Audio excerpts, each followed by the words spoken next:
What's up, everybody, and welcome to In Love with Horror, your destination for all things horror. And this is your midweek horror news update.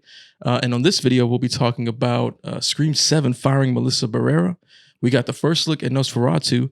The Blackening is getting a sequel. Black Mirror is coming back for another season. Scorsese, Spielberg, and Acosta team up on a series reboot, y'all. Stay tuned for that one. And the Horror of Delores Roach canceled after its first season. And as always, y'all will give you a box office update. So all that coming up. Stay tuned.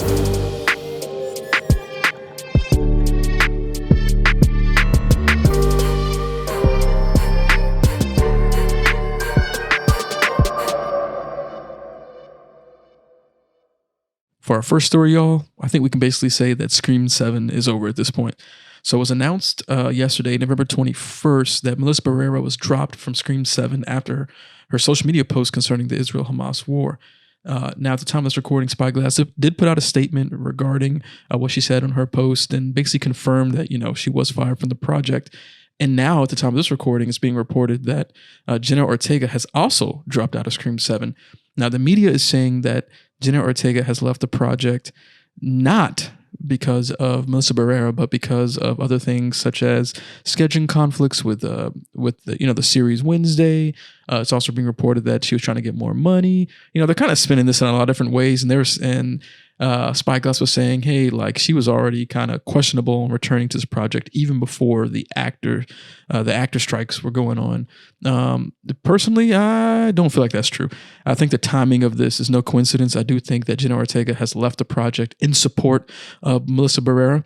Now, at the time of this recording, there hasn't been any other reports of anyone else leaving this film. As far as the time of this recording, Christopher Landon is still on board to direct this film, and no other cast has reported leaving the project as well. Personally, I think it's super unfortunate that Melissa Barrera was fired from Scream 7, especially just for voicing her opinion online. I think it's crazy that we live in a time right now where you can't even voice your opinion, or whether it be online or in person, whatever, without fear of getting fired from your job or being canceled online or whatever the case may be. I think it's just a crazy time we live in, and it's super unfortunate. I'm curious to know what y'all think, so please drop down in the comments below what you think about the situation, and how do you think, or do you even think it's possible for the Scream franchise to continue forward? It's losing two of its pivotal, main characters. Like, I don't even think you can rewrite the story to make sense at this point. So let me know down in the comments if it's even possible for them to move forward, and the kind of your overall thoughts on the situation. All right, y'all, in the next story, we got our first look at Robert Eggers' Nosferatu. Now, of course, if you don't know who Robert Eggers is, he's the filmmaker behind The Witch, The Lighthouse, and The Northman. And he's actually about to remake one of the most iconic vampire films ever, in Nosferatu. And we got our first look image. It's not a whole lot. It's definitely like a super teaser image, but in the image, we see Lily Rose Depp as Ellen Hutter in the shadow of Count Orlok's hand, kind of, like he's about to grab her or something like that, like the big shadow over her face. And the Count Orlok's being portrayed by Bill Skarsgård. Now, you might be familiar with the name, but you might not recognize who he is. The most prominent horror role that he's done recently was he played Pennywise, the clown, in It. And so, like, if you looked at him, you probably wouldn't even be able to tell that was him under all that makeup. No, he does transformations really well. Exactly. And then Robert Eggers actually goes on to say about Skarsgård in Nosferatu, he says, and I quote, "I'll say that Bill has so transformed, I'm fearful that he might not get the credit that he deserves because he's not there.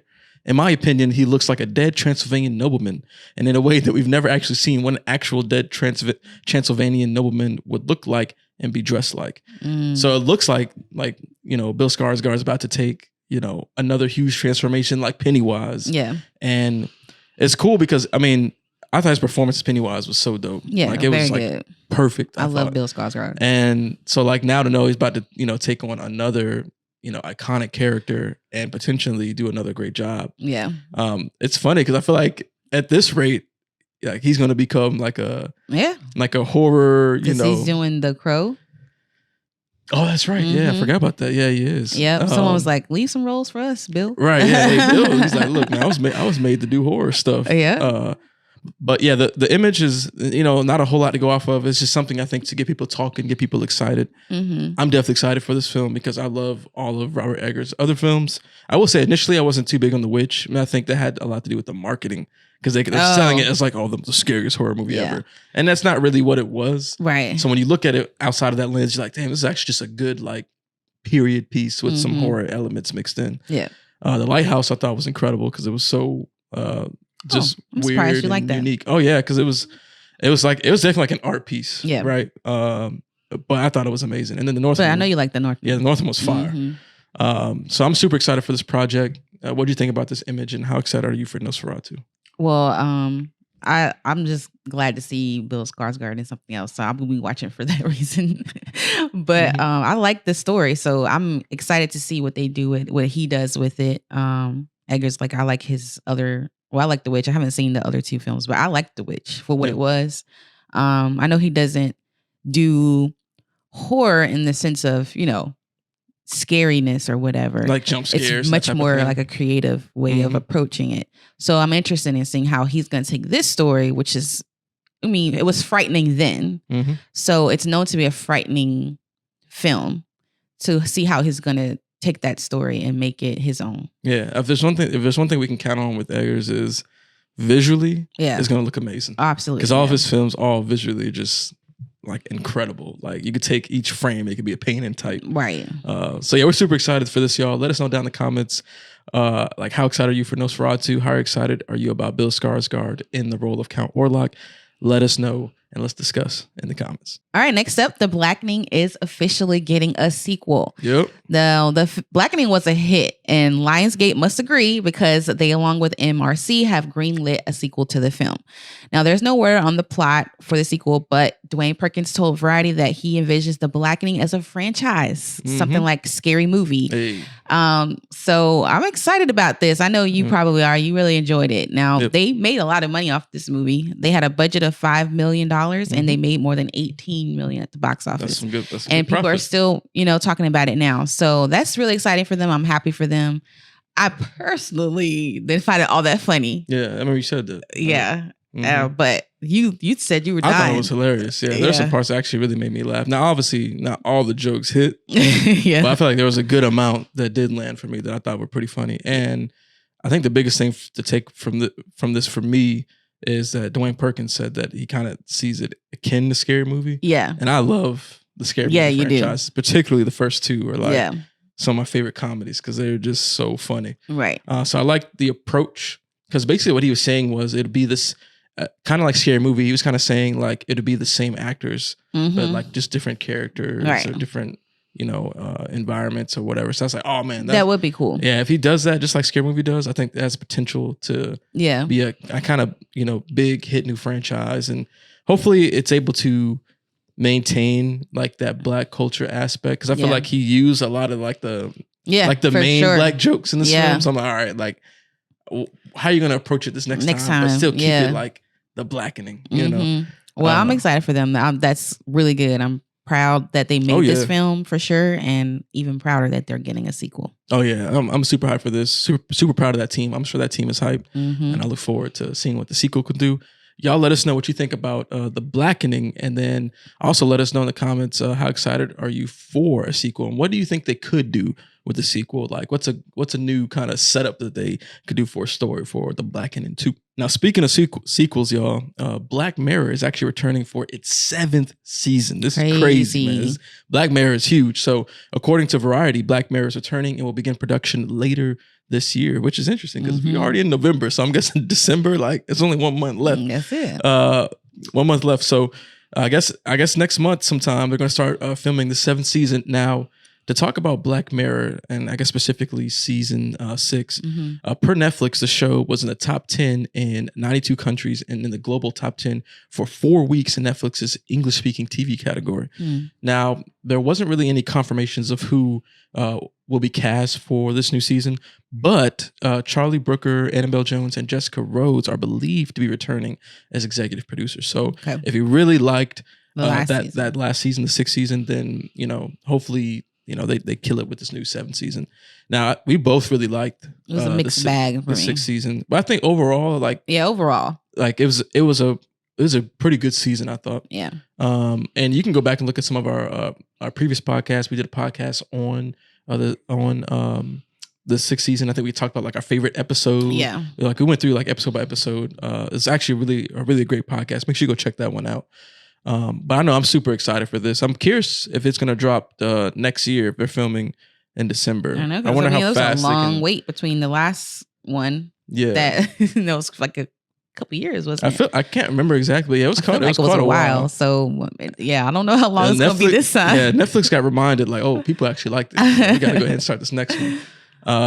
But yeah, how excited are you for? Yeah, I mean, I'm excited about what kind of stories they're gonna do next. You know, it's funny because like the last season, that first episode was kind of like about that AI stuff, and then not long after that, the whole ordeal came out.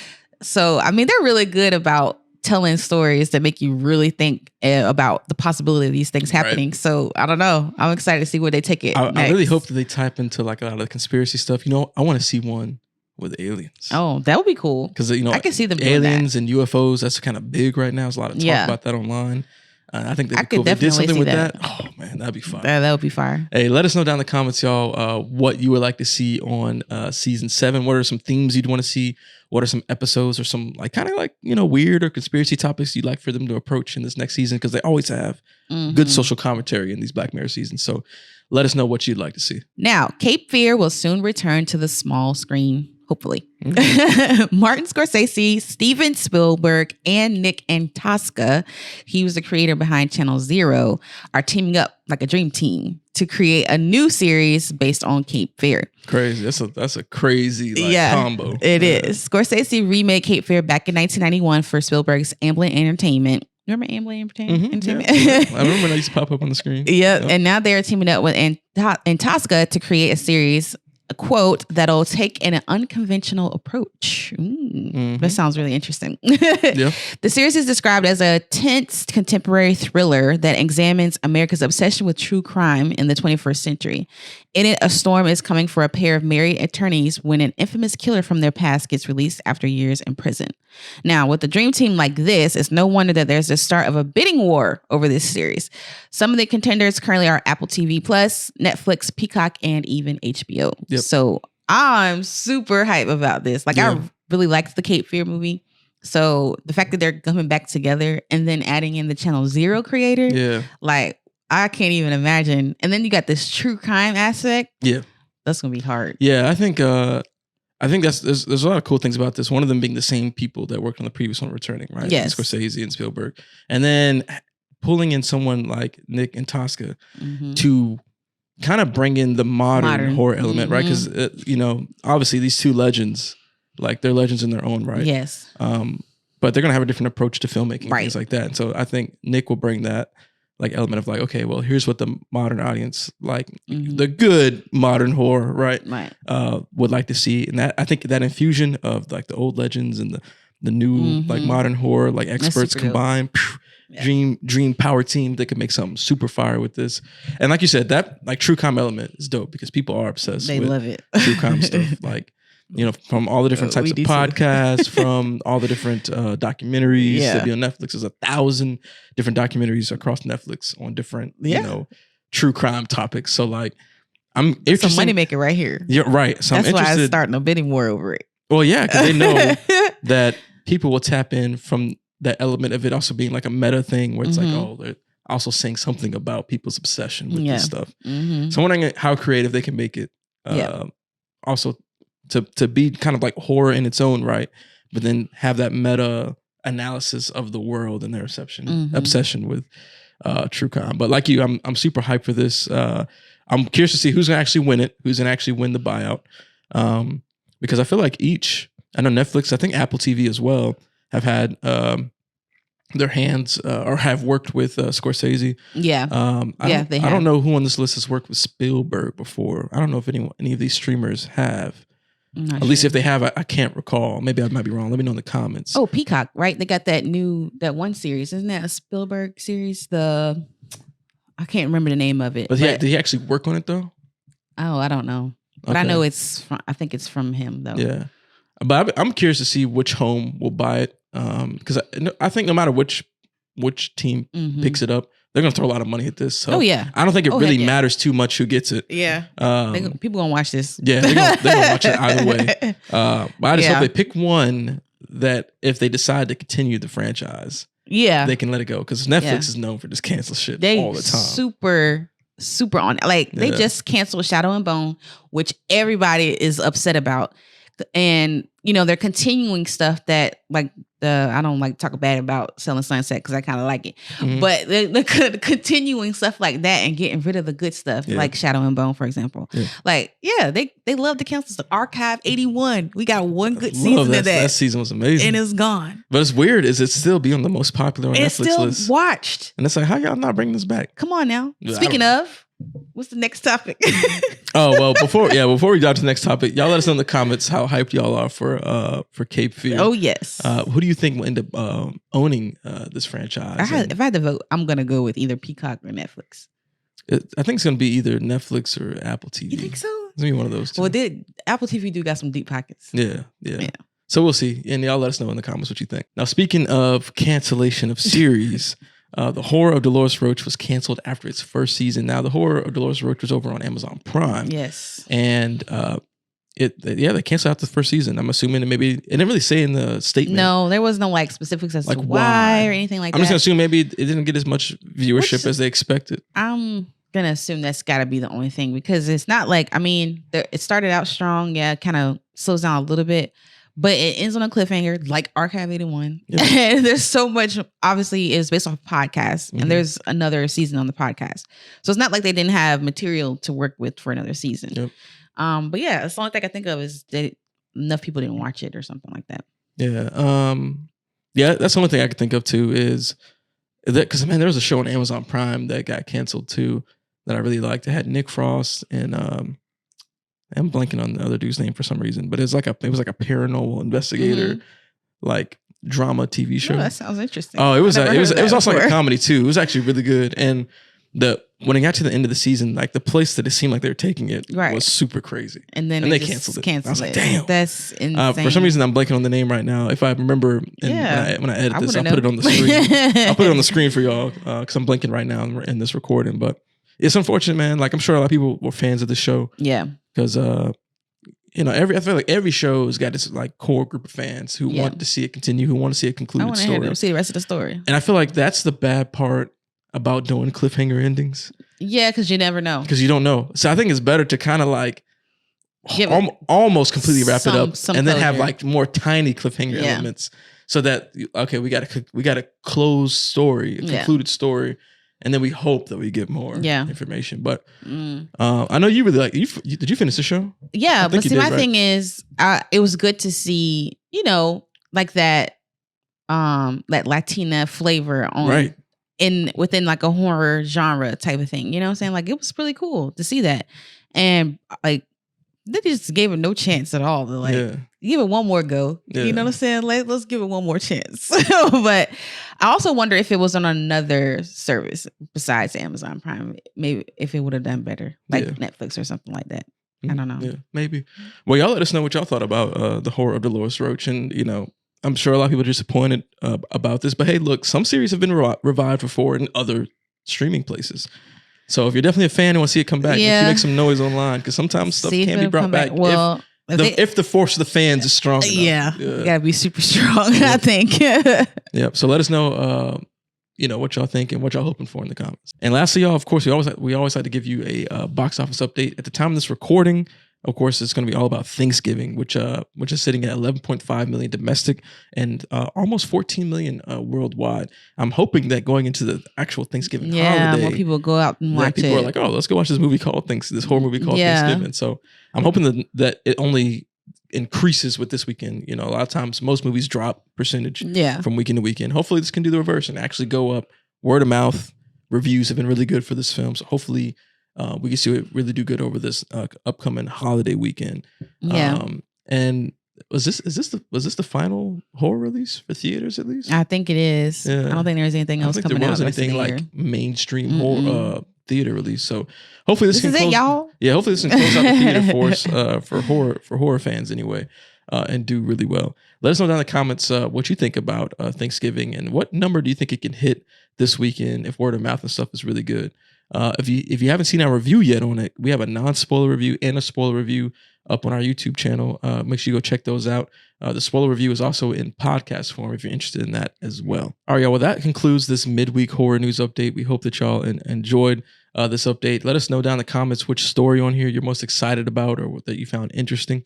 And lastly, if you are celebrating Thanksgiving, we hope you have a happy and safe Thanksgiving. If you're going shopping this weekend, whether it be on Black Friday or during the course of the weekend, be safe out there because I know this shit can get crazy out there. So, just be safe and just, hopefully you can enjoy family, enjoy friends, and just, have a good and safe kind of, holiday weekend. And as always, make sure you like, comment, subscribe, share this video. This will also be up in podcast form as well. And if you're listening on Spotify and Apple, thank you for listening there. And make sure you're following us across all of our socials, YouTube, Spotify, Apple, and leave us reviews on the podcast platforms as well, because that helps out too. Again, thank y'all so much. We'll see y'all on the next one. Peace.